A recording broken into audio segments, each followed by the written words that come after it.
Здравейте, приятели на Карате Кьокушин, аз съм Константин Динчев. Днес ще ви запозная с първия международен семинар в света по Карате Кьокушин, който се проведе в Приморско. Мой събеседник ще бъде организаторът му Емил Костов, четвърти дан, първият българин и вторият извън Япония световен шампион. Здравейте, господин Костов. Здравейте. За този семинар можем да поговорим малко информация, за да запознаем зрителите по-точно с него.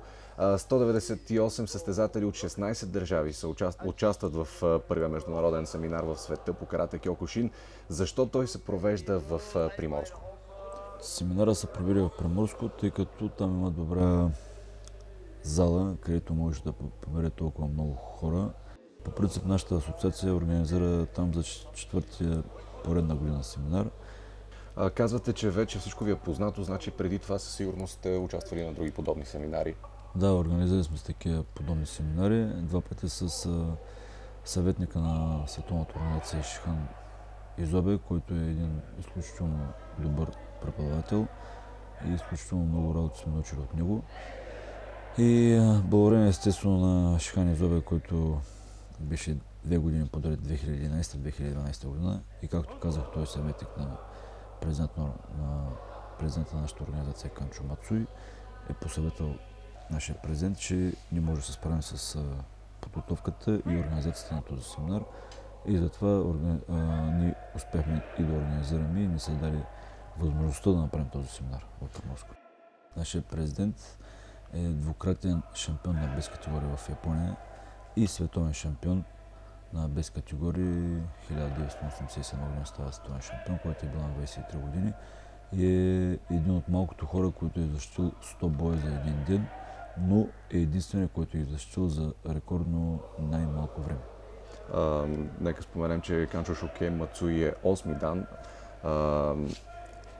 Нека всъщност да обясним малко на зрителите през какви тренировки минават хората, които виждаме в момента на този семинар.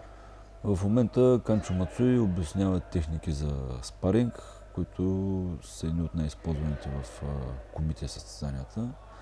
И това беше една от тренировките, където на семинара Канчо Мацуи обясняваше за спаринга, за предвижването, за дистанцията, за начина на защита, на атака.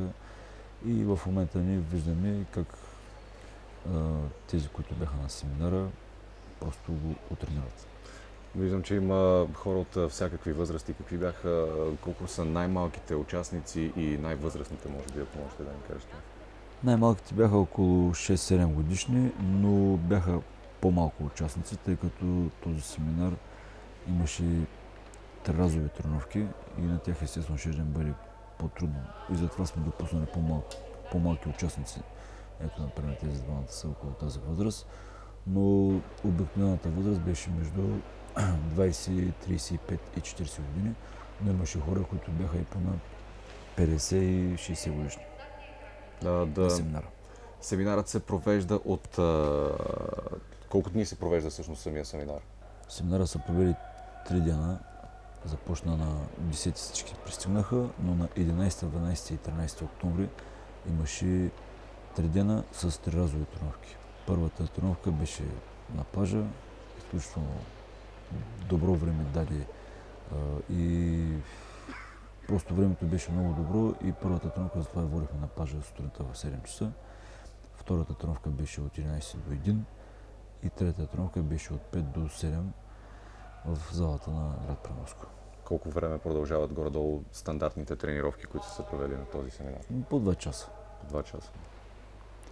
Ето това пак са комбинации, които Канчо Мацуи даваше и преподаваше за състезанията в Кьокушин карате. Виждаме, че те тренират на групи, всъщност хората, които участват в семинара. Има ли някакво състезание между групите в... Тъй като участваха 180 човека, първо работиха по-старшите пояси, след тях тези, които са с по-нисши пояси и така се изреждаха, докато тренировката приключи за абсолютно всички. А и другите можеха да наблюдават и по-добре да разберат как е упражнението.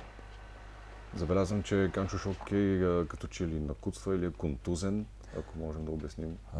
Канчо Шоке Мацуи, поради това, че на времето е тренирал изключително много и правил изключително големи натоварвания. В момента има проблеми с тазобедрените стави. Дори следващата година му предстои операция в Нью Йорк, където ще се подложи на тази операция да го излекуват. Сега точно не знам какво ще му правят. Но да се надяваме, че след една година вече ще бъде в по-добро състояние. И затова и втората тренировка, както виждате сега в момента, поради голяма болка в тазобедрените стави, той беше само наблюдаващ.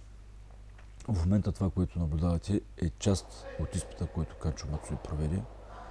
Това е изпита за физическа подготовка, прескачане на пръчки, нарича се на японски ботоби, където участниците трябваше да прескочат пръчката отпреди и отзади. Тези, които не успяваха, естествено, се пишеше минус. Кои области в тялото натоварват най-много тези точно това? Естествено, краката. Трябва да успееш да ги прескочиш. И е наистина трудно. Трябва да го тренираш. Но това е една от малката част от изпита, който трябва да вземеш. Основното е естествено техниките в карате, ката и спаринг.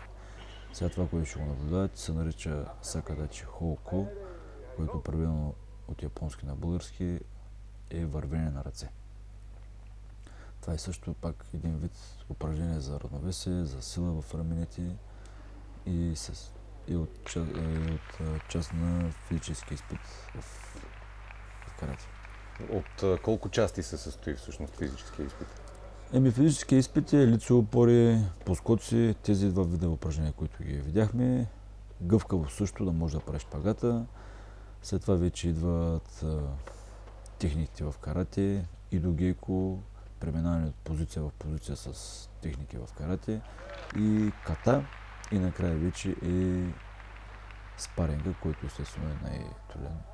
Ето сега, например, този участник от изпита върви изключително добре, което е добър знак, че е работил усилено за това упражнение. Той наистина запазваше доста добро равновесие. Тук Канчо Мацуи дава своите препоръки как да се провежда по-добра тренировка, какво трябва да се прави по време на тренировка. Още даваше ни постоянно съвети. Това предполагам вече е отново част от изпита. Да, това беше вече спаринга. Спаринга за тези, които се явяват на изпит. И тук вече свършва целият семинар.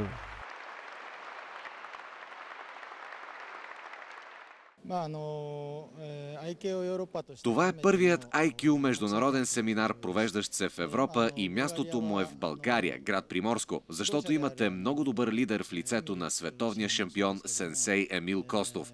Вие имате в карате Кьокушинкай много добри състезатели, които са топ бойци в света и са постигнали големи победи, като Захари Дамянов, вице-световен шампион, Гергана Костова, която е инструктор и световен шампион на ката. Сенсей Емил Костов е име в карате Кьокушинкай в България и това е една от причините да имате честта да организирате следващото голямо събитие. А това е Европейското първенство, на което домакин ще бъде Варна на 17 и 18 май 2014 година. За вас коментираха Константин Динчев и организаторът сенсей Емил Костов, четвърти дан, първият българин и вторият извън Япония световен шампион.